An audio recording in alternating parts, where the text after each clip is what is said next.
This episode of Mission Log is brought to you by Blue Apron, a better way to cook.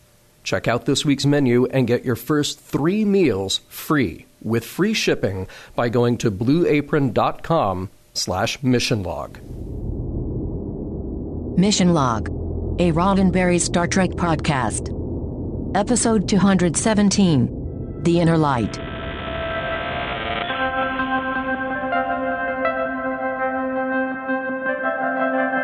Welcome into another episode of Mission Log, a Roddenberry Star Trek podcast. I'm John Champion. And I'm Ken Ray. Each week on Mission Log, we take apart an episode of Star Trek, searching through it for messages, morals, and meanings, and seeing whether the episode stands the test of time. This week, The Inner Light. It's the one that everybody loves. Also known as the one where Picard lives out someone else's life on a planet long since destroyed. Sounds like fun, doesn't it? Yeah, I forgot that there were two things about that episode that were significant. There's Picard living out somebody's life and the fact that everybody loves this episode. Yes, so, because everybody, I would say almost everybody loves this episode. Mm-hmm, almost. I can't imagine, there are probably people who don't like it. And I guess we'll find out later whether we like it or not, although I guess we just kind of spoiled it by saying everybody loves this episode. But you don't know. You don't know if you're listening to this show. You don't know yet because you're right at the beginning of the episode. Well, except we said everybody, and I think we count ourselves among those people. But yeah, spoiler alert, something else may happen along the way.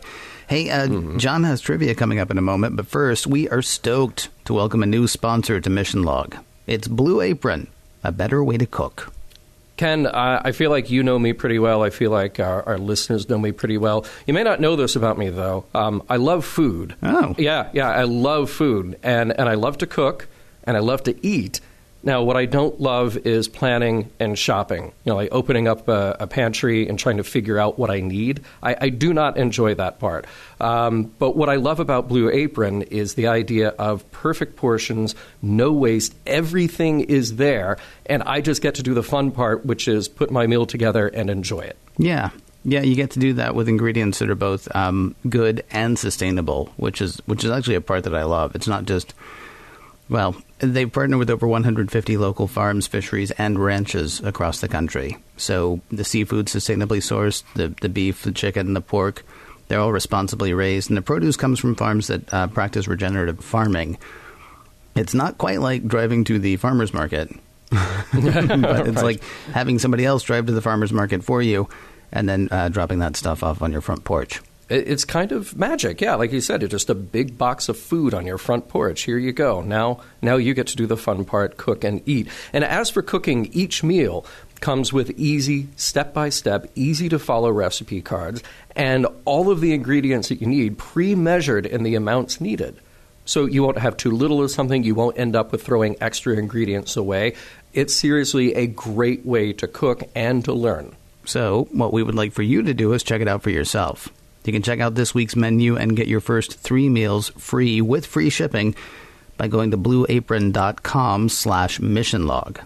You will love how good it feels and tastes to create incredible home-cooked meals with Blue Apron. So don't wait. Start today at blueapron.com/missionlog. Blue Apron, a better way to cook. And a huge thanks to Blue Apron for sponsoring this week's show. Kind of fun, right? Yeah. Because here's the thing. Everybody eats. Yeah. Well, I hope. Yeah.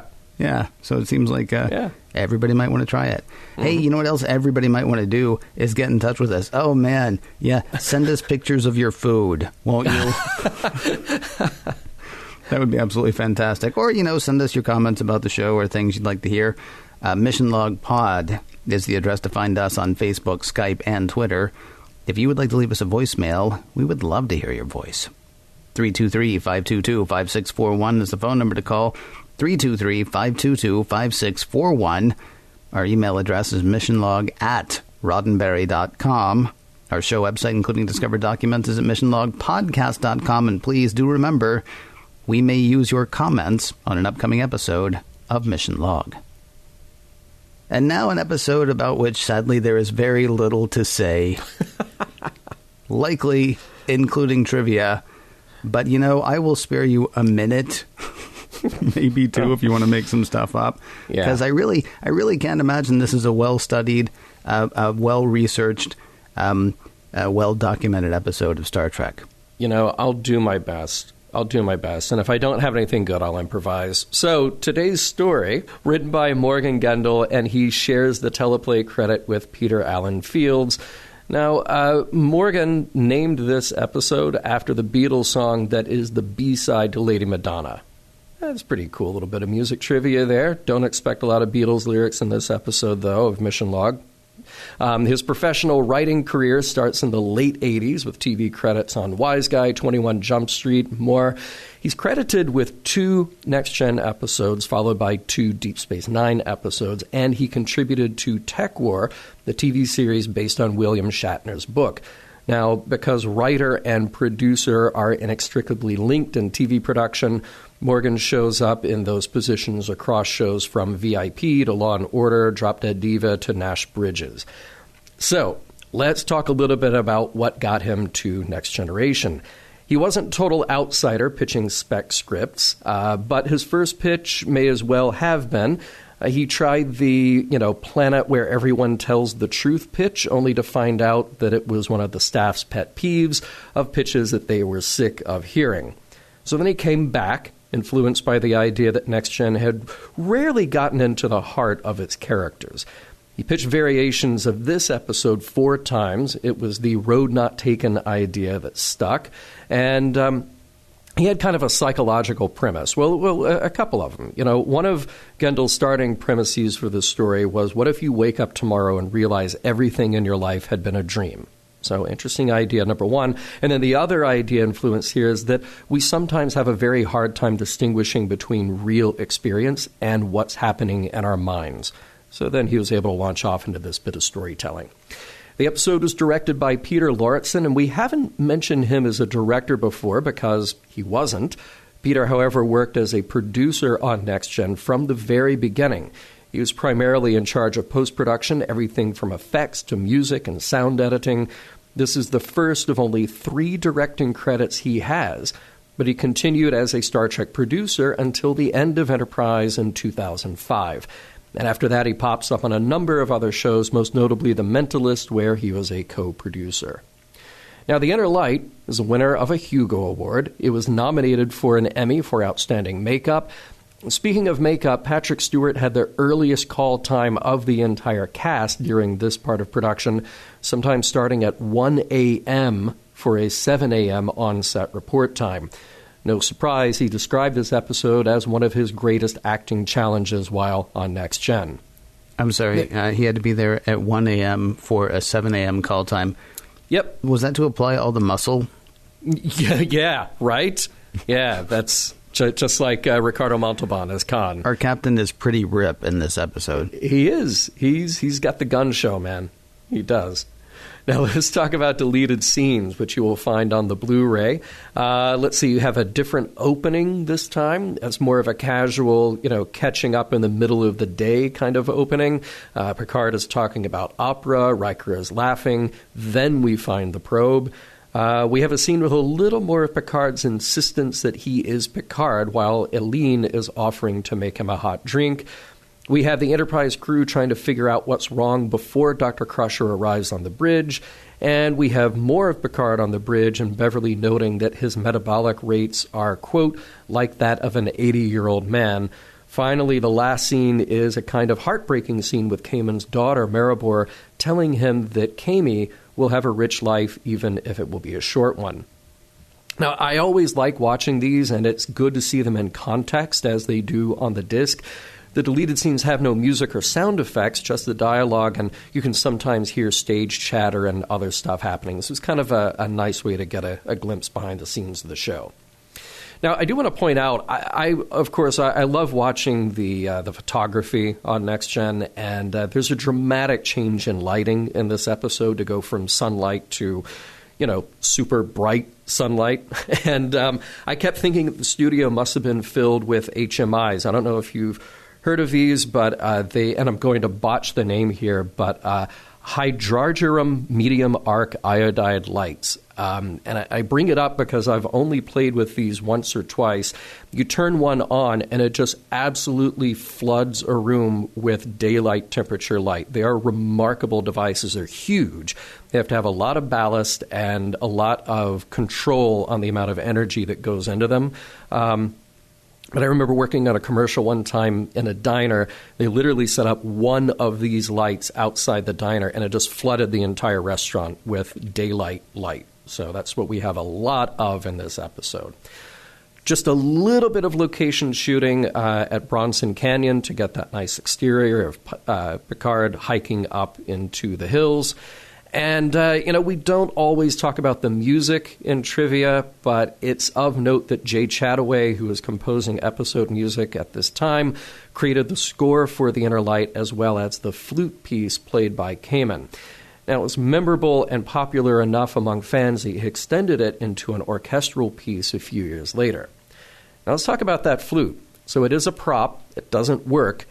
But it sure is worth something. When this was auctioned off by Christie's, it was originally estimated to bring about $300.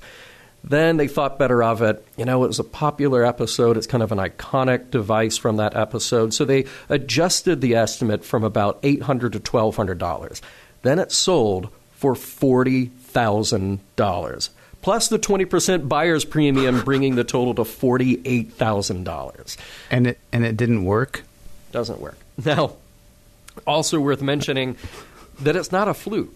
It's a penny whistle. Right. I saw it, and they're like, oh, you play the flute. And I thought, no, he doesn't. No, it's a penny whistle. It's a penny whistle.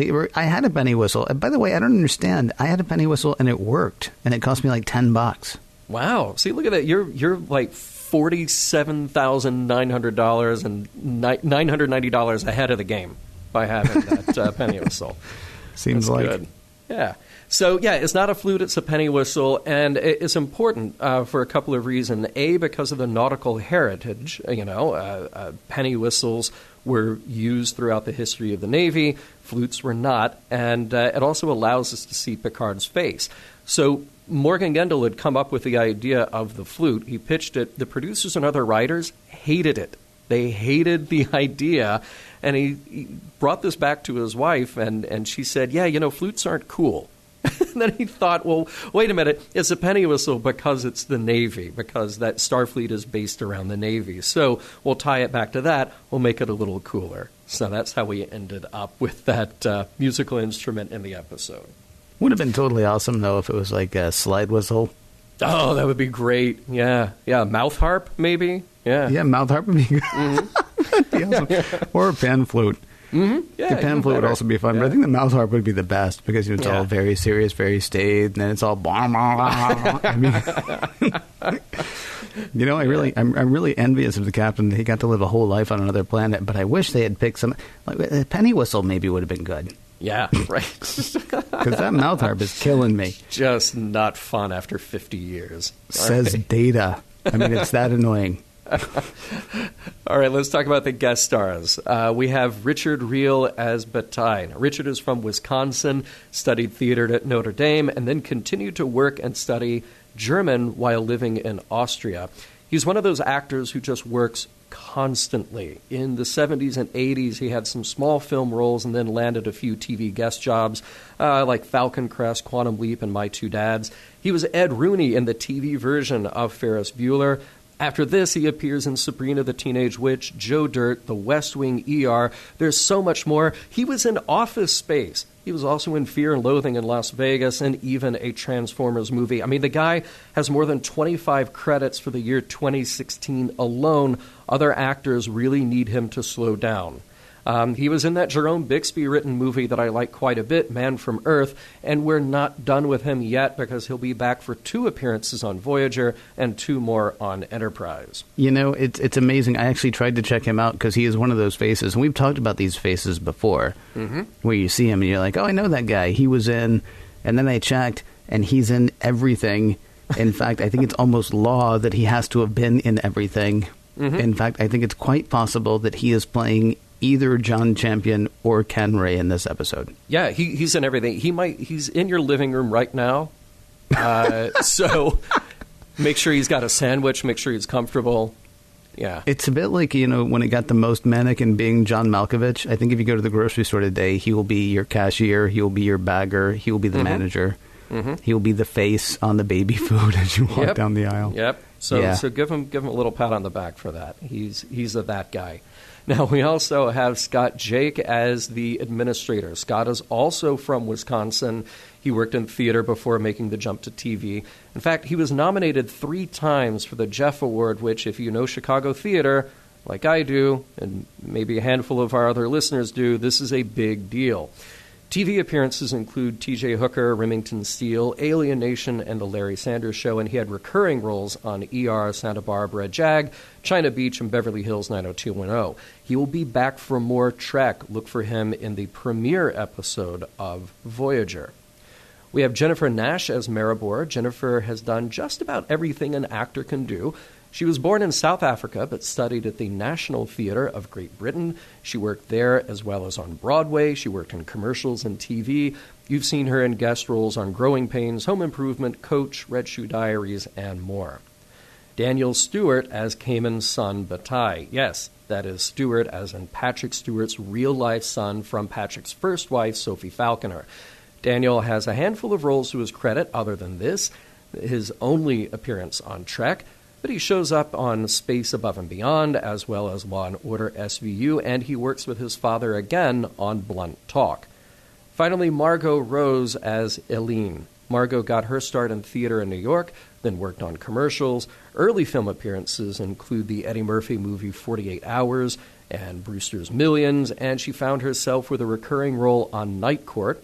After The Next Generation, she shows up on Beverly Hills 90210, Models, Inc., and Melrose Place. So, all those evening young adult dramas of the 90s, she hit them all. Later appearances on Law & Order L.A., The Mentalist, and Desperate Housewives. She will be back for a guest role on Deep Space Nine. And I mentioned a moment ago the deleted scenes, but there were even more that didn't make it to that Blu-ray, way more with her, in fact, and Peter Allen Fields regretted that those had to be cut for time. Remind me, which episode is this again? Oh yes, the one that everybody likes. Seriously.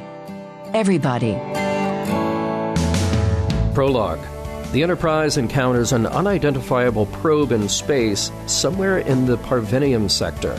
It's way old, it's made up of weird materials, and it's scanning the Enterprise. Before the order can be given to back off, a tiny orb of light zips from it to the bridge and into Captain Picard. He passes out, and just as soon as Riker is gently breaking his fall to the floor, he wakes up again, but not on the bridge. Instead of Riker, Picard is looking at Eileen, his wife, who keeps calling him Kamin. This is not a holodeck simulation, and this is not the Enterprise. Act 1. Eileen keeps telling Picard, Kamin, that he's been ill for a while. He might still be disoriented and shouldn't go. There he goes, right out the door. It's a nice town, this Resic. Kind of a desert modern thing going on. Lots of earth tones in the clothing. Sun is awfully bright, though. In the town square, there's a man talking about the tree the community has planted as a symbol of hope against the drought they're facing. The man clearly knows Kamin, though Picard is clearly confused and asks if he's in charge, which then makes that man a bit confused, too. The man is Bataille, council leader and one of Kamin's friends, and he suggests Kamin go home to his wife. Picard is still fishing for answers. The town is Resic, the planet is Kataan, and he'd rather go for a walk to sort things out. Up on a high hill, Picard gets a look at the community, and then he heads back home. Eileen is relieved to see him, assuming he was lost and still ill, and Picard says he's hungry, thirsty, exhausted, which probably means that this is not a dream. She can't believe what she's hearing, that this is not Kamin's life, but she gets something to eat, something delicious, by the way. He's still asking odd questions, though. How do they talk to others far away? A voice transit conductor, which Picard asks to see tomorrow. And what about Eileen? They married 3 years ago, the happiest day of her life. A couple more biographical details. Kamin is a metal worker, and he plays the flute, though not very well. She insists that they go to bed. And just then Picard notices the pendant on her necklace. It looks exactly like a miniature version of the space probe he saw before the opening credits. It's a gift, The first gift, she says, he gave to her. Cut to the bridge of the Enterprise, Riker calls for medical help to attend to the unconscious Picard laying on the floor. Act 2. The probe hasn't budged, and Dr. Crusher isn't finding anything odd about Picard's current physical state. It's just that his neural activity is off the charts. Seeing as how it's directly related to the probe, Riker wisely dissuades Worf from, blowing it up. Any movement of the Enterprise is matched precisely by the probe, which means they aren't going anywhere soon. Cut back to Resic, and years have passed. You can tell because things change, people change, hairstyles change, interest rates fluctuate. Picard, Kamin, is charting the sun, but he's also thinking about the memory of his life on a starship. Eileen challenges him that in all the stories she has heard about that life, he never once mentioned a wife or someone who loved him. He just keeps saying that to him, it was real. Those memories are as real as this life. Eileen wants her husband back. She wants their life together. Before the conversation can get more personal, Bataille shows up, announcing that he and Kamin have a meeting with the administrator. The administrator is kind of he's an administrator, not the warm and fuzzy type. He's suspicious of that one thriving tree in town when other crops are dying. Bataille explains that it's their symbol of hope, and everyone in town donates a portion of their water ration. The drought isn't getting any better. Bataille says they'll need some help. Then Kamin steps in with a radical idea. He tells the administrator that they could build atmospheric water condensers. Interesting idea. Expensive idea. We'll get back to you on that one. Yeah. No, it won't happen, Kamin explains to Bataille. The administrator would rather bury his head in the sand than do something ambitious to solve their problems. To Bataille, the thing he took away is that Kamin actually sounded like he was part of the community again, and not the confused Picard speaking out. Back home, Kamin is playing that flute, eking out Frère Jacques, and Eileen steps out to make sure Bataille is on his way home. As Kamin thinks, he realizes he hasn't been the most attentive husband, despite Eileen's devotion. He asks her permission to build something, which seems a little out of place since he's never needed her permission before. This one is different, though. He wants to build a nursery. Back on the bridge of the Enterprise, analysis of the probe has revealed that it is powered with solid propellant. That propellant makes a radioactive trail which they should be able to follow back to the source. Meanwhile, Data thinks they can interrupt the probe's connection to Picard, which Riker is eager to do, but Beverly warns is probably highly risky. So, stick around. Act 3. Outside Kamin's home, a little girl is playing. Inside, a naming ceremony is going on for the second child born to Kamin and Eileen. This one is named Bataille, after their late friend. And to welcome him, Kamin is playing an original tune, quite well actually, on his flute.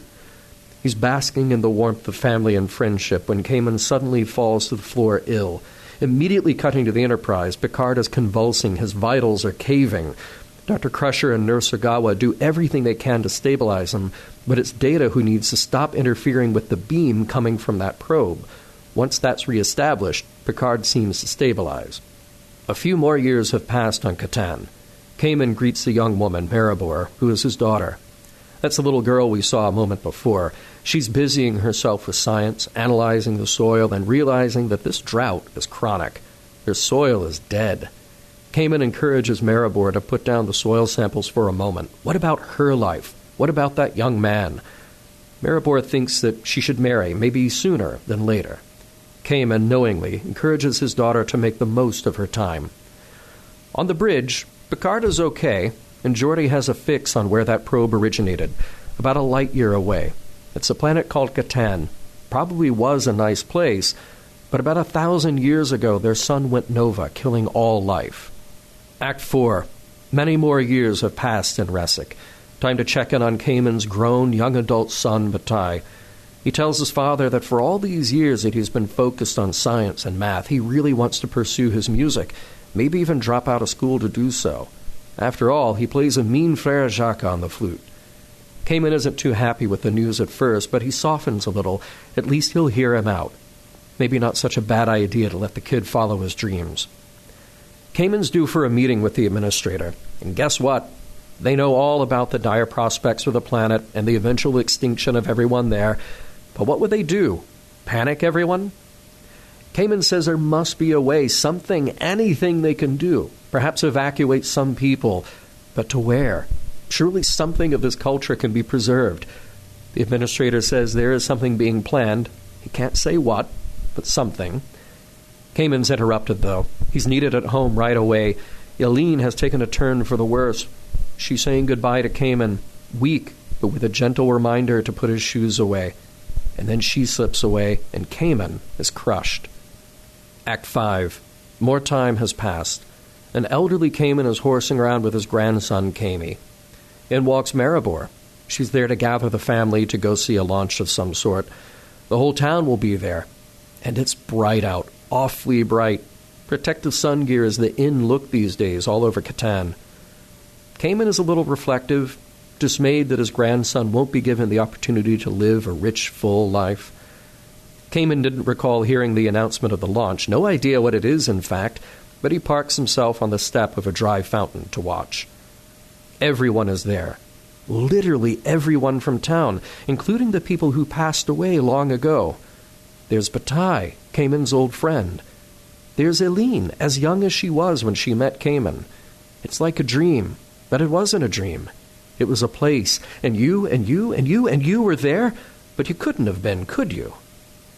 The launch is a probe which will find someone in the future to tell the story of the dying civilization. The someone it finds is Picard. A second later, Picard wakes up on the bridge, and the probe has shut down. He's been out for less than half an hour, and he slowly realizes where he is and who he is. Some time later, Riker visits Picard in his quarters. The probe has been brought on board and is no longer functioning. They were able to open it and found one thing inside, the flute that Kamin had learned to play. Picard takes it and, alone, plays the tune he had played at his son's naming ceremony. The end. So here's what I found myself wondering. Yep. Is Troy passed out on another deck from the overload of emotions being experienced by Picard? Oh, man, she must be, because we don't see her. Yeah. He lives to be about 80 or 90, we guess. Mm-hmm. So in that half hour, he gets about 40 to 50 years of emotion. Right. All of which have to be radiating off of him if you were, I don't know, an empath tuned into somebody else's emotions. Yeah. You think Riker might even think that. He might get us a doctor. And where's my girlfriend? What's her? Right. Please, somebody go find her. Could somebody check on the emo chick, please? Because I feel certain this is doing something to her. Yeah, this seems like one of those episodes. Every now and then you come across an episode and you go, okay, well, that character isn't in there, but that's okay. They wrote around that character. But there's a couple of times that Troy would have been really helpful. Well, except there'd have been no episode. Then she would have been like, there would have been nothing happening in the real world at that point. If Troy's there, like, just going, oh no, he's fine. Just let him work through it. Oh no, see, I disagree though, because last week when Troy was sensing the transporter accident, which made no sense to me at all. Right. This time around, it makes sense if you've got Dr. Crusher and Nurse Ogawa there saying, okay, his vitals are okay.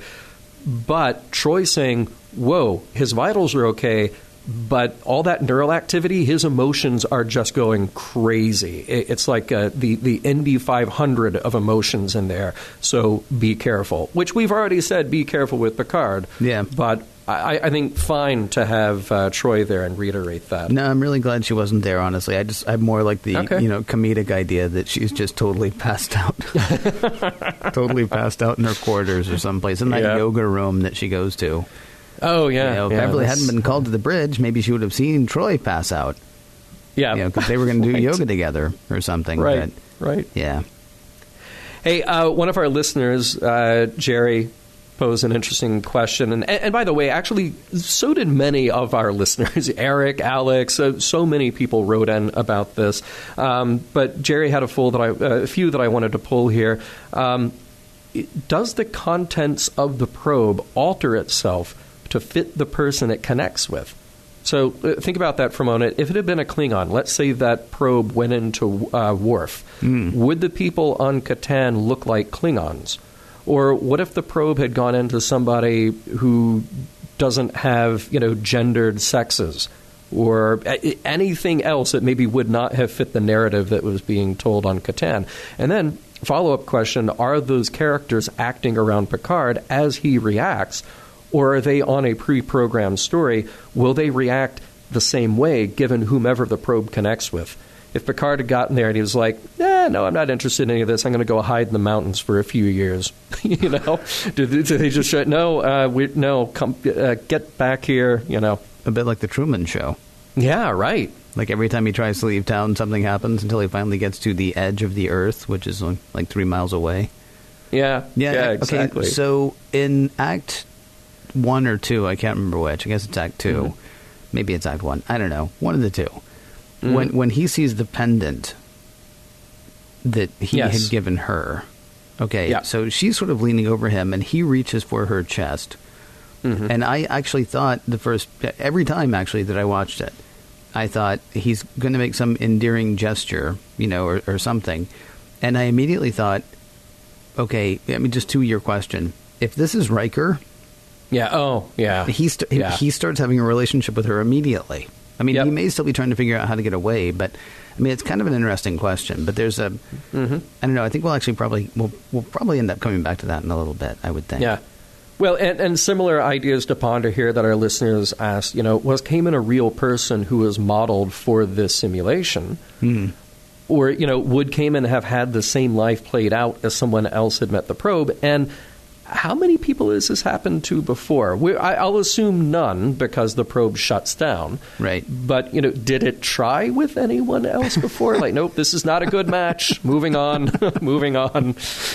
What if it had been a Pakled? Yeah, right? Oh, no. Very different episode. Yeah. We could actually do this for almost every alien race we've come across. Pretty much. Oh, what if it had been a Starfleet admiral? Yeah. No. The worst. Just the worst. Worst. Yeah. I like this administrator. The cut of his jib really is something, isn't it? In an episode with so many good moments, and I feel like you and I could just go kind of from scene to scene, act to act, and say, oh, that was a great moment, that was a great moment. Yeah. There's one that is so subtle, but I really liked it, and it's 3 words in a line. It's Eileen saying, Batai, go home. It was... I'd actually say 5 words. Batai, go home. Yes, ma'am. Right. It's very, and I know you're right. There's just something there's something lovely about that. There's something amazing, actually. We're going to come back later to whether the episode holds up and all that stuff, but we constantly talk about what an amazing performance Patrick Stewart gives in different situations. Yep. It is amazing to see somebody like the guy who plays Batai very comfortably put his arm around Patrick Stewart. Yeah. And I gotta figure it's because that actor seriously is doing a commercial even as we speak. I mean, he's working right now. Right now. Right. If you look at his IMDb page, you will be blown away. Yeah. Well, he left your living room. He got a sandwich, and then he had to immediately go do a commercial. Right. Yeah. So, his level of comfort has to be great on any set, I would think. Just because he's done it so incredibly much. But then also the level of comfort between Picard and Eileen is amazing. But then the level of comfort between those two actors as well. Yeah. It was. Well, I've said before on our show that I'm a huge fan of underwriting a scene. There are way too many scenes and way too many TV shows or movies where the moment is overwritten to try to explain what's going on. Yeah. This is a scene where the words are so simple. Batai, go home, yes, ma'am, means nothing on the page. Yeah. But the way it is expressed, it says everything. It says everything about the level of familiarity that they have, because you probably have that friend who is so familiar that you and he or she just sort of forgets that they're there. And, it is time for me to go. Right. It is time for me to go. There's nothing about that moment that's malicious. It's not obnoxious. It's just so deeply familiar that it's charming and it's real. Yeah. This happens all the time. Yeah. You can tell this happens all the time. And there's no eye rolling. There's no dragging it out. Mm-hmm. It's in an episode full of beautiful moments. That is just an incredibly beautiful moment, and you're right. Part of the reason is because, I mean, it just happens and it's done. About that probe, Ken, that is a very advanced piece of technology for people who are only just now able to launch something. See, kind of. And yet there's a little retro thing. It looks to me like a 3D version of the lightning bolt on Ziggy Stardust's face. Oh yeah, it sure does. Yeah, because there's a Starman waiting in the sky. I'm just saying. Nice. And I will say, in all seriousness, so I watched this episode many times, and obviously it's one of those episodes that I remember very well from having watched it before. But, my duty to our show is to watch it again and again and again. And I managed somehow to not tear up every time I watched this. I heard from a few listeners who kind of almost did a live email, like 3 or 4 emails in a row saying, oh, I'm starting to watch it. Oh, now I'm crying again. Oh, Picard just did this. Now I'm crying. So I managed to not get sucked into the emotion of it until the last time I watched it. And you know what it was that did it? It was the curtain call moment. I will call it the curtain call. Kamin sitting on that fountain and all of his friends gathered back around, just showing up. And to me, for some reason, that was so incredibly powerful and emotional. Again, in an episode with so many emotional moments, I think that was the one that did it for me. And I'm not sure why, but just getting it out there so that this segment doesn't sound entirely like we're making fun of things.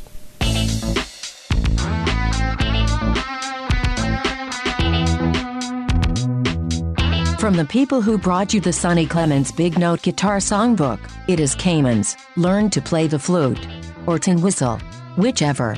You will learn such classics as Frere Jacques, Are You Sleeping? And Frere Jacques. Kamin's Learn to Play the Flute, or Tin Whistle, whichever. Available where books about flutes, or tin whistles, or whichever, are sold. All right, it seems that in an episode with a lot to talk about, we just sort of dive in wherever. There might be more than a few points that we tackle in this segment. I thought right away there was kind of an obvious environmental statement attempting to be made, though honestly, I don't know if it really matters what the specific crisis is. It's more just sort of a setup of, okay, you've got those in power turning a blind eye to the evidence in front of them. Yeah. And do they really know all along? How long do they know? Are they just playing into an unwinnable situation? It's clearly not the point of the episode, but it's an interesting backdrop to be taking place with it. Yeah. There was, I'm not sure there was an environmental message personally, because their sun is going supernova. It's not like they're continuing to dump toxins into the air or something like that. No, right, of course. There is a problem they need to take care of, and they're not going to. So, I'd say there's more of like a hope in the face of hopelessness message, though, I don't know really what sense that makes, because it's hopeless. And they know that. And still knowing that, they choose hope, which, I don't get, but that's what they call it. I'm going to go ahead and confess, like right at the start, the start of the middle. Yeah, right. I'm going to go ahead and confess that I am not overly into talking about this episode, kind of like I was not into talking about I, Borg. It's for different reasons, though. In I, Borg, I felt like they said everything they needed to say, and they said it absolutely perfectly. Yeah. Here, I think they've crafted an absolutely wonderfully wonderful story, but I don't know how much of it is real. You know what I mean? Like the sun went supernova. We know that because Data told us that. And other than that, we actually know very little about what actually happened. Was there a tree, or was the tree a metaphor being used in the story told to Picard? Were any of the people, like you asked earlier, were any of the people that we saw actual people, or were they really just advanced, like, non-player characters for this video game that Picard is playing to learn the history of Kataan? Or Kataan, excuse me. It's not Kataan. Right. That's a whole different thing. One's a C, one's a K. Learn the difference. Yep. Is the story being told as current events, or is it being told by historians? Like was the last thing that happened before the planet died sending up this thing, telling everything that happened right up to the last minute? And was it an honest history, or was it a palatable history? So all that said, there was stuff that bothered me, but I don't know that it's worth being bothered about. Like, I'm bothered by the administrator's unwillingness to do anything but hope. Bataille suggests a water catcher, or I'm sorry, Kamin, I guess, suggests the water catcher. And the administrators, accuses him of being an alarmist. And, that's so wrong on so many levels. This is where it sort of is an environmental thing. A lot of times you'll have people say, well, we don't know that climate change is man-made, so we're not going to do anything about it. Yeah, I never really understand the whole, okay, well, we don't know that, but would it really hurt to do anything about it? And apparently, yes. The answer to the administrator is yes. He strikes me as a very thoughts and prayers politician, whereas Kamin, is a believer. And Bataille, actually, this time it's Bataille who says hope is a powerful weapon against anything. Well, unless your sun's going supernova, it seems to me. And then there's the whole participatory government works. You'll see this kind of participatory government works, says the administrator, and that's just jingoistic crap.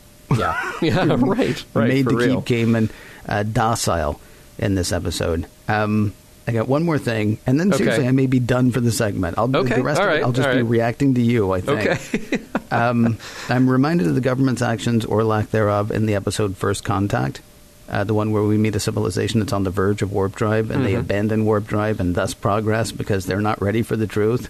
They don't think the people would understand that. And so, a couple of people, in this case, the administrator, and I guess his sub-administrators, but not so far down as Bataille and Kamin, this would freak people out. So we're just not gonna. Because here's the other question. They know that the planet's going to be destroyed. What do the average John and Jane think the probe is going up for? At the end, when everybody gathers to watch the rocket take off, what story did they spin for the reason that the rocket was taking off? Or again, was the whole thing just a short metaphor for Kamin? Are we actually seeing thousands of years of the civilization's decline in the lifespan of one person? Crammed down into 30 minutes. One very, very last thing, I promise. It doesn't have to be your last thing. This is it. I'm done talking after this. I'm going to hang up. So one very last thing. Why did they make it 30 minutes? We have a 48-minute show, and we always talk about the fact that, man, they had to cram so much into 48 minutes. And then we watch 48 minutes, and Picard gets up, and Riker's like, you were only out for 25 minutes. Sorry, that's very small. That's sort of like an inside mission log joke, I suppose. Yeah. Oh, they could have told 2 life stories then, because they had a whole other half a show. All right. Sorry to all of that at once. But No. I think, I mean, look, when you started by saying you don't want to talk about it because you feel like it's an episode that we can't talk about. Well, here's the thing. I mean, I think with Mission Log, we get so wrapped up in what is the point? Is there an ethical, moral dilemma that we have to wrestle with? Should Picard have gone ahead with the plan to wipe out the Borg? Right. Or is that in fact genocide, and genocide is wrong? Right. These are the big topics. This is an episode that you feel. Yes. This is an episode that is a mind trip to say, wow, what is that road not taken? So I think if we get too hung up on the politics of what's happening planet-wide on Kataan, then, we're clearly missing something of the episode, because that's not, like I said from the beginning, I think there's a hint of that there, and it doesn't necessarily have to be environmental, but that's an awfully good parallel to say, oh, okay, here's government in action, and that's one word, in action, given evidence. So I don't think it's fair to say that it's inaction, John. They're hoping and praying. Right. Yeah. That works extraordinarily well. Yes. Yeah. All right. So here's the thing then. Let's have the conversation not about this episode of Star Trek, but this episode of Mission Log. When we come across like Mudd's women, we were not Mudd's women. I Mudd. Okay. I Mudd. We were told that what we were supposed to do was just have fun. Yeah. And the problem is, that is literally not our job. We literally have a job when we do this. Because the reason I did not want to talk about this episode it's beautiful, man. Yeah. It is just such an amazing episode, and I found myself almost getting angry that I had to analyze it. Because this is an episode that I don't, and this is probably for next segment, but I'm doing it anyway. This is an episode that I don't want to analyze. I just want to, because I can find things to be angry about in this episode. I can find things that bother me in this episode. Sure. And I don't want to. This episode, I mean, you say it won a Hugo Award. It absolutely should. So I kind of, that's sort of why I am where I am. But let's go ahead and talk about it anyway, because it'll be fun. All right. I had a couple of thoughts that are related in this. That remember when Riker said that his work is his life? Did he not say that to Minuet? He did. Yeah. And we kind of presume the same thing about Picard. But then you ask yourself, at what point does one's life, Picard's life, become what we make of it because of circumstance? So here's the thing. It may not be a really serious point of discussion, but it's interesting to me, that point in the episode in which Picard is fully in as Kamin. And that's the moment where Bataille says, you talk back to the administrator. You sound like the old Kamin that I know. And it's when Kamin has something to fight for. So it's not just having a wife or having friends or having a community. It's when there's a threat. So the drought and the larger issue of the government ignoring his warning and the ability to do anything about it. Forgive me, that's interesting. You say that's when he's fully in. I say he's fully in when he asks Helene if he can build the nursery. He actually seemed a little surprised at that point to me when Bataille said, "Oh, you sounded like the old you."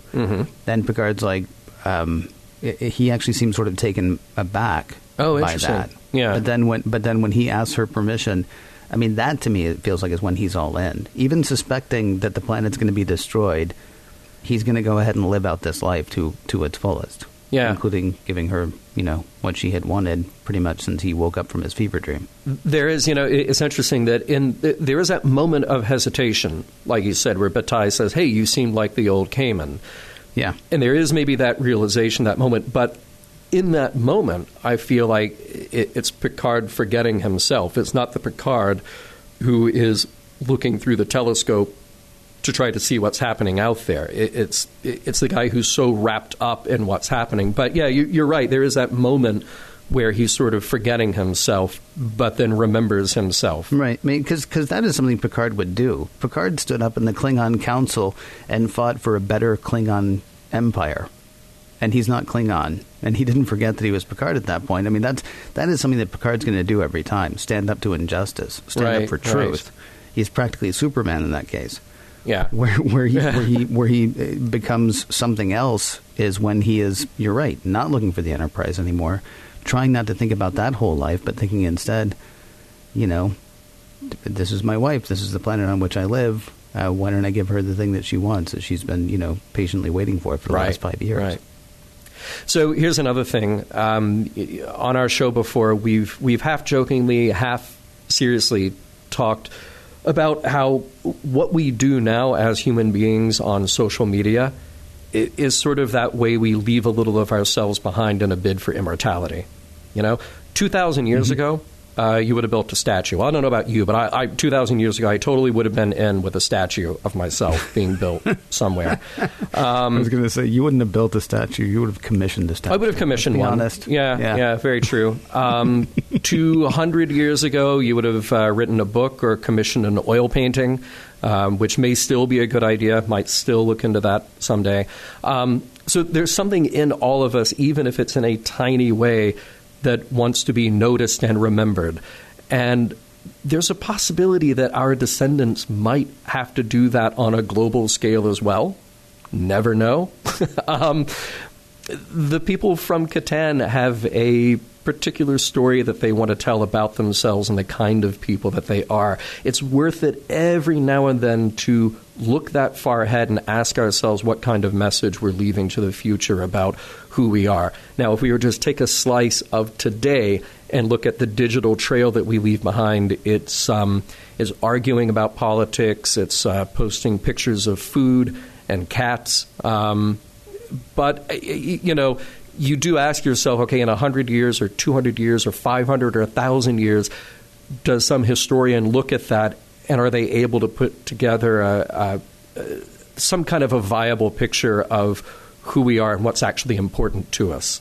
Because that's what we're doing. We're doing what this probe does. We're leaving behind this representation of who we are, and we're leaving it behind in incredible detail compared to what could have been done a couple hundred years ago. Just amazing detail. We're also probably doing it more honestly, and but I think only honestly because it's accidental. How many selfies have you seen that were taken in a bathroom? Right. Far too many, because we're like, oh, I want to take this picture right now, so we're not even thinking about what we're doing. There are very few historians, who would begin. Yeah. As I sit here in the loo, I'm reminded of, they don't do that. I found myself actually wondering how representative. Well, let me back up a little bit too. Yeah. So as we record this, and hopefully nobody will even be able to remember by the time they hear this that something so tragic could have happened. But as we record this, we're about a week after 4 people, let's call them idiots, kidnapped a 5th person, tortured him for several hours, and put the whole thing up on Facebook as they were doing it.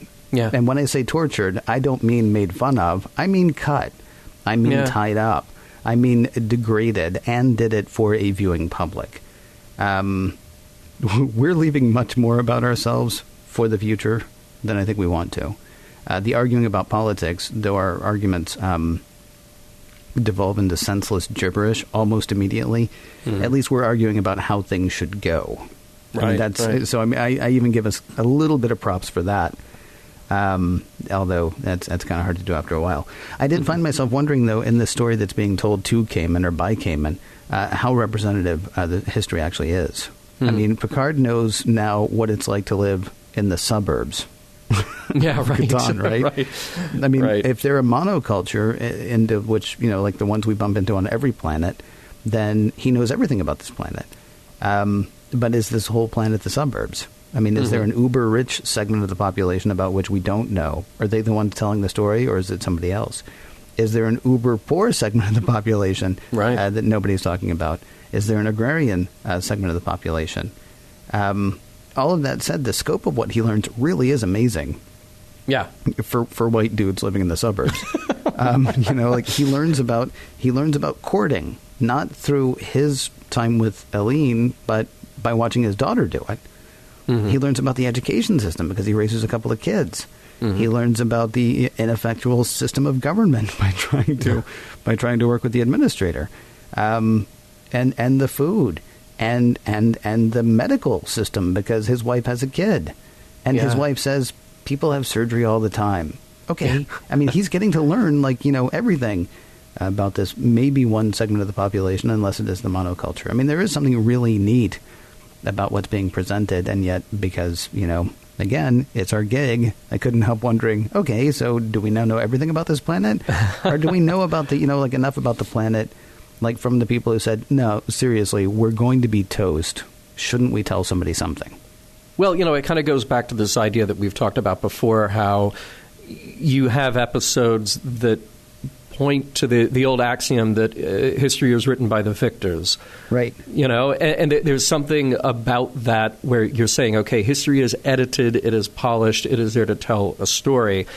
Yes. And this the same way, it may be as real as it can be, but you're asking, is it an edited version of that? And maybe with purpose, obviously to tell a lot of information in a short period of time, but to tell, even on top of all of those details, tell an emotional truth about those people. It's essentially what we do with TV and what we do with movies. We know they're not real.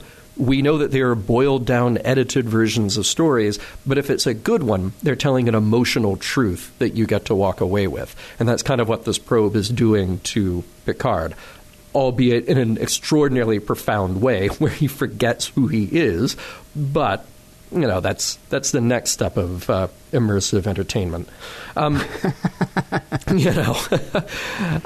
There's so much in this episode that ruminates on cyclical nature of life. You mentioned the tree. Is that tree a metaphor within the story? Or was it a real thing that they did? I think that's a great question, and I like that there is something so on the nose about that in the episode. The baby being named Batai to honor Kamin's friend who died. Kamin encouraging the younger Maribor to stop studying and go live her life with some love in it. The older Maribor is dedicated to giving her child a great life, even if it will be short. Picard is making the most of his life, even if it's the life he thinks he shouldn't have. And I think that's why it's so interesting to look at those moments where he's in, as we're saying, where he's actually bought into that as his life, even if there's this inkling still in there that he might be someone else. At a certain point, he's got to give in and just sort of live that life. He says to Kamin says to his daughter, something about being burdened with the knowledge of things you can't change. And I think that's a realistic worry. I think this is another of the kind of essential truths in the episode, that many people have that same concern from one generation to the next. Even the most optimistic of people will have that somewhere in the back of their heads. But Kamin's advice then is very wise. Make now always the most precious time, because you're not guaranteed more. So I think that's an interesting balance that he's trying to strike. And I think at the end of all of this, I'm curious. Hold on, though. That's an interesting balance that he's trying to strike, because he knows there's no tomorrow. Yeah. I mean, so does Picard now go back? And I actually found myself wondering about this. When he stands up on the bridge and says, Dr. Crusher, I there's a way that he said it, and I know after watching it again and again that it was actually just trying to regain recognition of the things around him. Sure. But I did wonder, when he stood up, if he saw her, and, if any moment of that whole, what am I waiting for, kind of thing. Yeah. Now's the time. I have a friend who is very fond of, a very depressing friend sometimes. But I have a friend who's very fond of saying, what is it? We're living in the time of the eternal now, because tomorrow's not guaranteed. And this is somebody I've known since the 8th grade, and she's always talking about our age, which is very nice of her. I'm really super appreciative of that.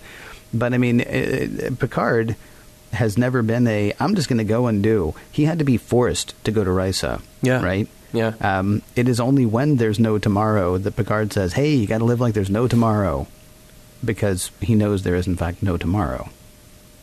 Not literally. So I mean, it's an interesting argument. But I mean, he's not coming at it from I'm 35 and throwing everything over. He's coming at it from, I'm 80, and not only am I going to die, but so's everybody else. Right. Yeah.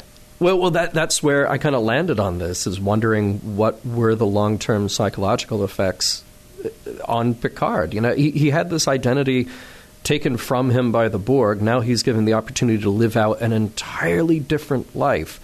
And most importantly, he experiences the things that he always eschews: a wife, kids, a simpler life, all of this stuff. So does that experience linger? Does it soften him? Does he, as you're asking here, does he seize the day? Does this give him a new perspective?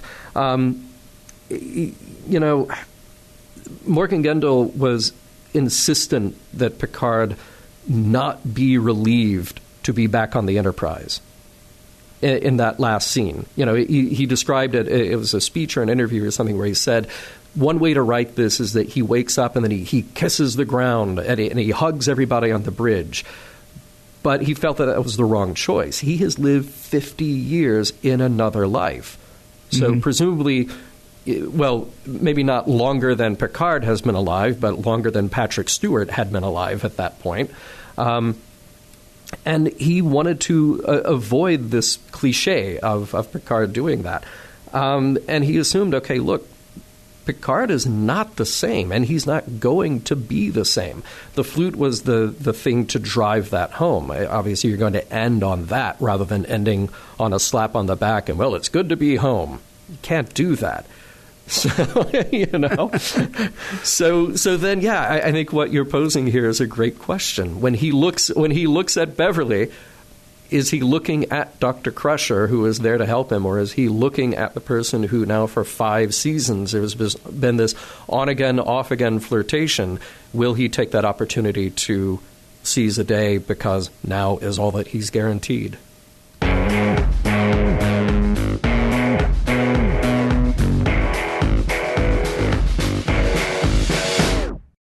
I cannot believe we are already to segment 4. Has it actually been 50 years already?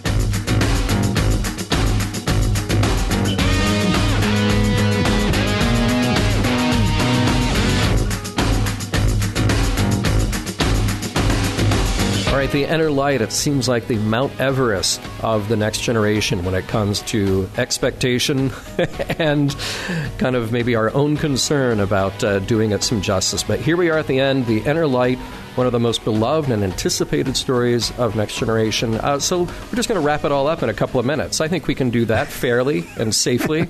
Absolutely. Yeah. Without upsetting anyone. No, not at all. Not at all. So, yeah. Ken, does the Inner Light hold up?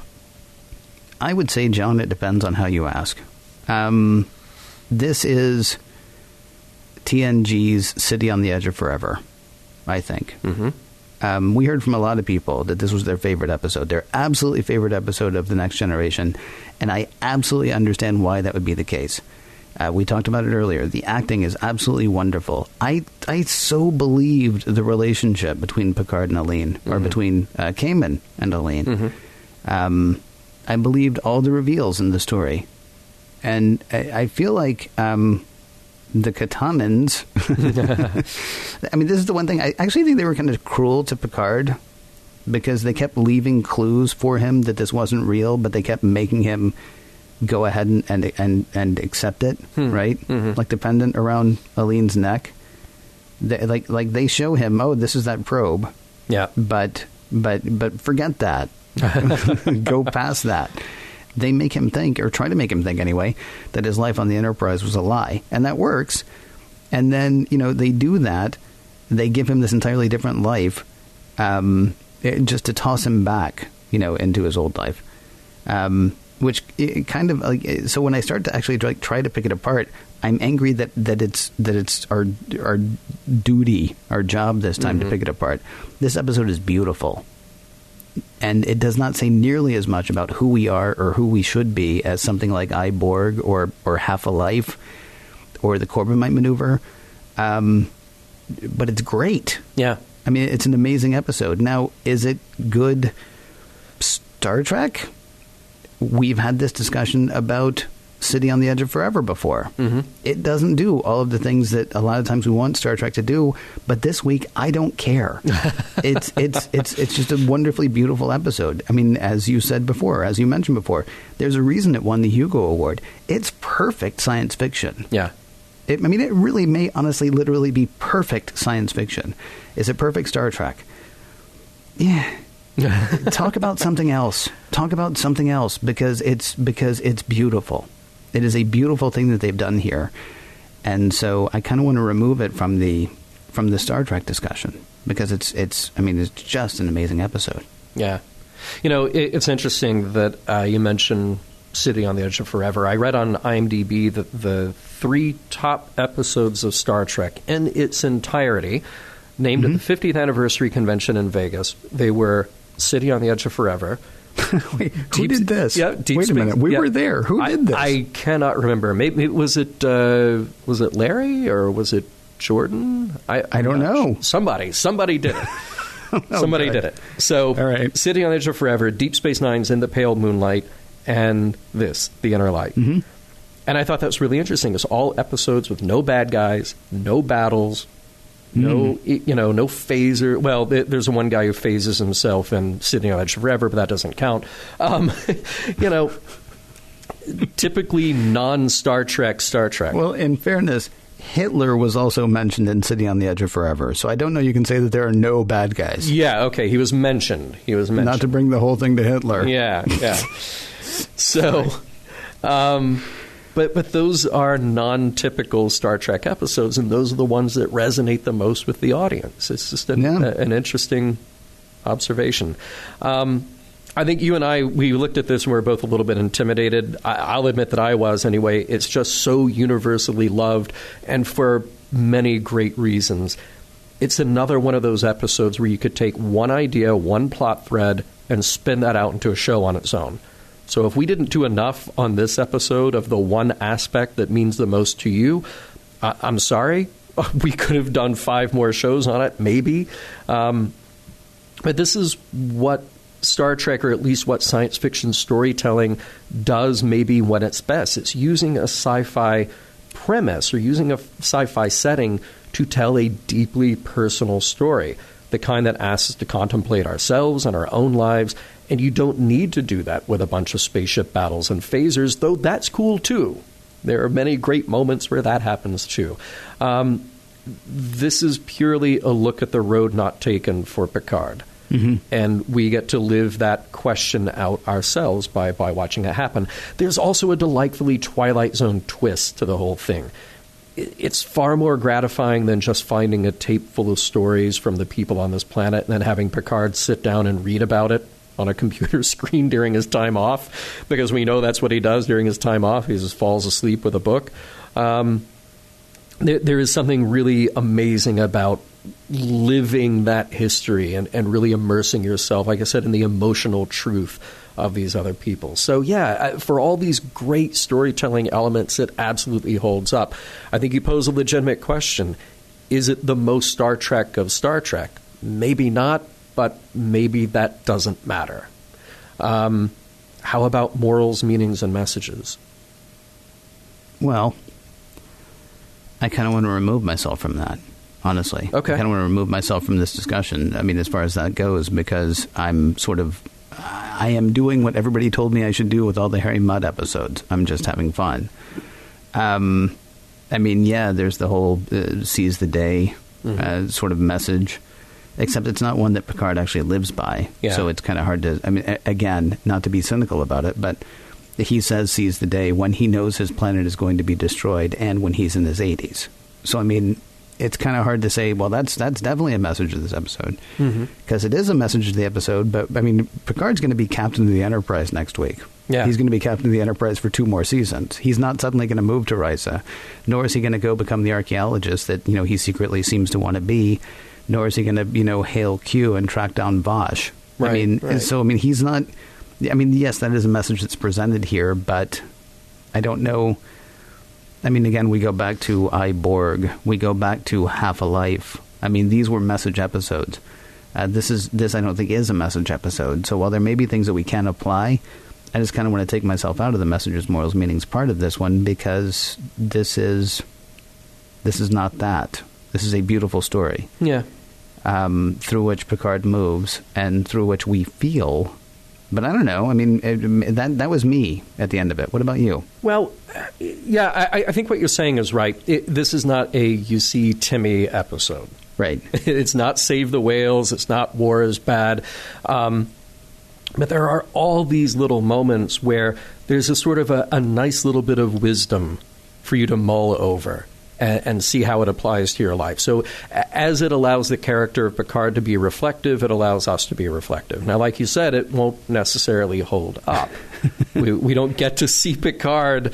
We don't get to see Picard change next week and say, wow, what am I doing with my life as a Starfleet captain when I could be raising kids and playing the flute, you know? So there might be something that is a bit of a loss there. But you know, I thought the messages that were there, at least the little nuggets of wisdom, were pretty interesting. Last week in the next phase, I mentioned that one of the messages was, if you just accept what you're told, you'll never be able to change your reality. In this episode, there's a little bit of that with the people of Kataan doing what they can to make the most of a dire situation and clinging to hope. But there's something the opposite about Picard. He fully gives in at a certain point to the illusion. Right. So is there a counter message to that about acceptance? And not even just an acceptance, but an embrace. He is embracing this life that he has because that's the reality of his situation at that point. Dude, that's a horrible message, isn't it? Is it? Isn't it? Is it, though? Well, I don't know. I mean, look at what Picard gets out of it as Kamin. He has a tremendous emotional life as a husband and as a father and as a member of his community. All right. It's an interesting question, you know. There's something about living by doing. Picard doesn't have a choice necessarily, but his experience isn't something that can come from a book. He embraces the opportunities at a certain point that this new life affords him. He says to his daughter, he says to Maribor, pursue the truth no matter how painful it is. That's a good, scientifically sound bit of advice. He also imparts a bit of wisdom that she needs to enjoy her life too. Mm-hmm. Not so bad. I think one of the ones that people will definitely latch on to at this episode, make now always the most precious time, now will never come again, which is wonderful and exhilarating and also daunting in some way. The idea that we follow our dreams because we don't know how much time we have, that's great. It's also a bit terrifying, but it's also great, you know. And I mentioned before in the last segment, decide what kind of a legacy you're going to leave for yourself. We do that in weird and different ways now than we used to. We will continue doing that whether we know it or not. So maybe there is at least a minute to kind of think about how we structure that for other people to find, other people to discover. And I guess, you know, the interesting thing about this probe and about leaving a message to the future, I believe it was a wise old country Dr. Ken who once said, he's not really gone as long as we remember him. And that's all the people of Kataan were asking, is just to be remembered, so that maybe they're not really gone after all. So, this was an interesting episode. I think, like you're saying, it's not one of those that we can pick apart the way we normally pick apart Star Trek. There aren't heroics, there aren't speeches, there aren't battles, there aren't big bads. Yeah. But man, does it emotionally resonate. Yeah. And for that reason, you know, this kind of goes back to the whole point of Mission Log, is to say that if it's a great story, it'll have emotional resonance, whatever it is, whether it's a science fiction story on TV or a great book or a great movie. The emotional truth to it is what's important, and this delivers in spades. Mission Log is produced by Roddenberry Entertainment. Executive producer Rod Roddenberry. You can find out more about all the good stuff and other stuff that Roddenberry is doing at roddenberry.com. For more exciting Star Trek podcasts, be sure to check out Trek FM, that is trek.fm. And for the latest in Star Trek news and discussion, be sure to visit trekmovie.com. Next week, Time's Arrow.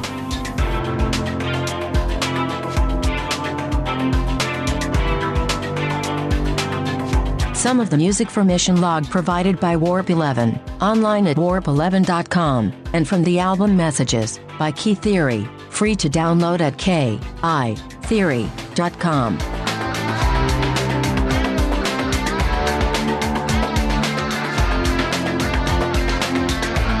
I'm going to write the worst alternative ending ever for this show.